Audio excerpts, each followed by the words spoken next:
Bismillahirrahmanirrahim. Assalomu alaykum va rahmatullohi va barakatuh. Birinchi darsimizni Gemini pattern bo'yicha boshlaymiz. Tak, umumiy olganda, ana Gemini pattern editor, ya'ni bu yerda andazalar qilinadi. Bu yerda Nest Expertda raskladga qilamiz. Gemini cut plan bilan endi kimdir agar tushuntirib bering desa tushuntirib beraman. Chunki biz o'zimiz ham ishlamaymiz u bilan. Asosiy ishlaydiganimiz mana shu ikkalasi bo'ladi. Gemini bilan Gemini Nest Expert. Gemini Nest Expertga kiramiz.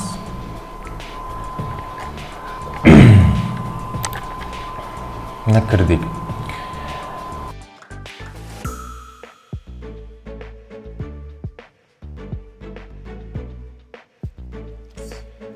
Tak, mana Geminini ochib oldimda, bitta andaza ochib oldim. Buni qayerdan olganimga, anaqasiga e'tibor bermaysizlar. Hozir umuman общий instrumentlarni tushuntirib o'tish uchun sразу andazani o'zini ochdim, tushunarli bo'lishi uchun. Xo'p, boshladik. Bu yoqda Geminida mana shu asosiy mana ekranimiz, chap qo'limizda bloklar bor. Hamma ishlarimiz mana shu bloklar orqali bo'ladi. Ya'ni birinchi blokimiz detal bloki. U yerda nima qiladi?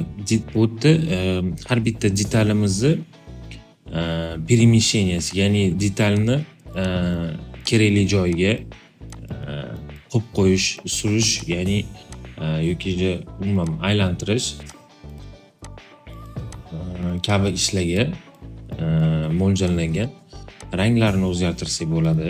Bu yoqda mana shu rejim detalida oppoq qo'ysak bo'ladi. Har xil ranglar, o'zimizga kerakli ranglarni tanlab rangini o'zgartirib qo'ysak bo'ladi.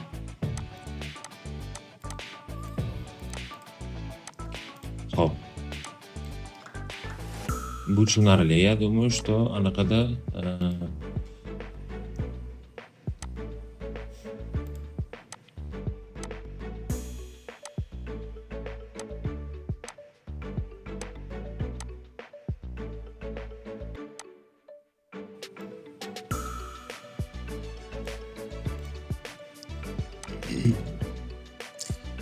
endi keyingisi bizda, ya'ni qaranglar, detalda yana ko'pdan ko'p narsalar bor, mayda-chuyda narsalar. Ularni по ходу o'sha dars jarayonlarida, ya'ni biron bir narsani qilayotganimiz jarayonida shunday tushuntirib o'tsam esda qoladi.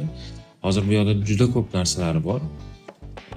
U kerakli joyda ishlatib ko'rsak, shunda esda qoladi. Keyingisi rejim redaktiruvniya. Rejim redaktiruvniyada уже andazalarni, nuqtalarini, liniyalarni, chizgiqlarni o'zgartirsak bo'ladi. O'zini instrumentlari bor. Ya'ni masalan, mana shu nuqtani biz tepaga yoki pastga tushirishimiz kerak. Yoki navarot chapga yoki o'ngga surishimiz kerak. Bo'yin nuqtasini masalan kattalashtirishimiz kerak. Yoki chizig'ini o'zini o'zgartirishimiz kerak, masalan, mana korrektirovka qilib. Umumiy barcha chiziq, nuqtalar bilan mana shu blokda ishlanadi. Keyin bu yoqda рисование. Blok рисованияda уже detal создавать qilayotganimizda, ya'ni ko'pincha bu yerdan to'rtburchak orqali detal создать qilinadi.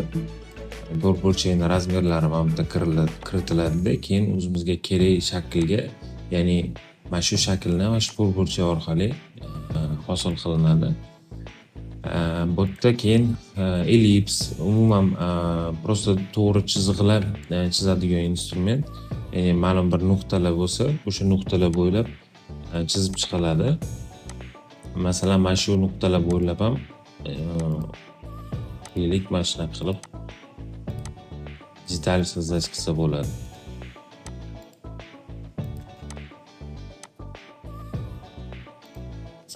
Mana. bu detal hosil bo'ldi. Keyingisi rejim otsifrovka. U otsifrovka o'sha digitizeri borlarga o'sha orqali, ya'ni andozalarni otsifrovka qiladi.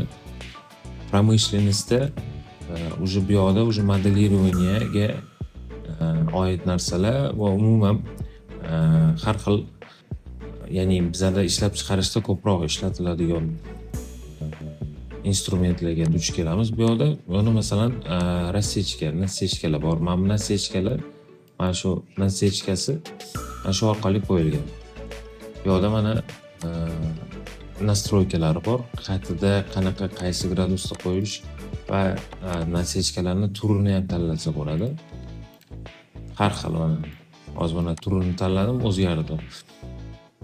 Keyin detal simmetriya, masalan bu agar selniy, ya'ni buklovda emas, oddiy to'liq bichiladigan bo'lsa, choksiz bo'ladigan bo'lsa, mana bu yerda o'sh simmetriya bor. Shuni bosib ikkinchi tarafini shunaqa qilib bittada qilsa bo'ladi. Keyin bu yoqda detallarni nomlarini, texnik tochkalar bo'ladi ichida, shularni qo'ysa bo'ladi. Skladkalarni, ya'ni skladkalarni sozdать qilsa bo'ladi. Вытяжкаlarni 3 xil usulda qilsa bo'ladi. Keyin sozdать последнюю внутреннюю точку, bu yerda ko'proq shu tugmaga oid yoki biron bir nuqtalar bo'lsa, shunga, ya'ni ketma-ketlikda nuqtalar bo'ladigan bo'lsa, shuni ishlatamiz.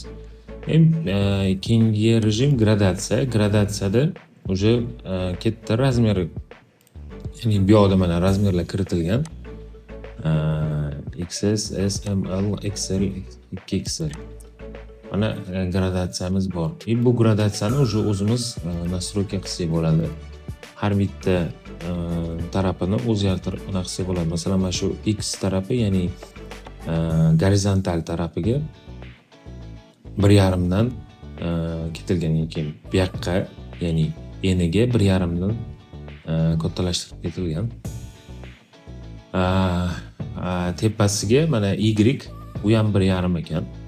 Tepasiga 1.5. Bu yoqda уже boshqacha, masalan mana bu yerda bunaqasi уже boshqacha. Xullas, har bitta nuqtani o'zining gradatsiyasini kiritib qilsak bo'ladi. Bu yerda gradatsiyadan bir ikkita yaxshi instrumentlar bor, uni ham ko'rsatib o'tamiz. Mana bu rejim измерения, ya'ni biron bir detalni bir-birisiga masalan qo'yib qanchalik to'g'ri keladi, kelmasligini ko'rsa bo'ladi. Yoki umuman o'lchash borasida hozir mana bu yoqda измерить расстояние по периметру, ya'ni deylik bizaga shu yelka bilan bo'yinning razmeri kerak bo'ladigan bo'lsa, shundoq bir marta bosdik mana shu nuqtaga, mana bu kerakli nuqtaga olib kelsak, o'zi o'lchab beradi. Mana bu yerda razmeri yozilgan, ya'ni o'lchovi yozilgan 29/12. Har bitta o'lchovnikini mana shu o'lcham bo'yicha qanchaligini mana ko'rsatib beryapti. Ya'ni eng katta razmerda 32 ekan mana shu расстоянияsi. Keyin umuman просто to'g'ri o'lchash mumkin bo'ladi. Измерить расстояние по прямой. Deylik, mana bunaqa o'lchamlarni o'lchash uchun mana bu yoqda уже yozilgan bo'ladi. Qancha, qaysi razmerligi, qanchalik.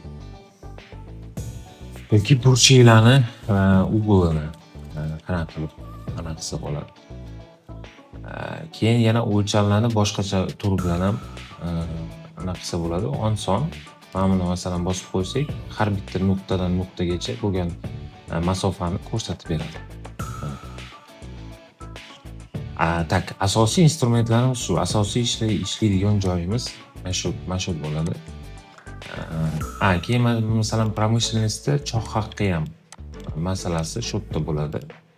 Ya'ni mana bu instrument bor, choq haqqiga umuman belgilab turib, mana velичина 1 sm bo'lyapti.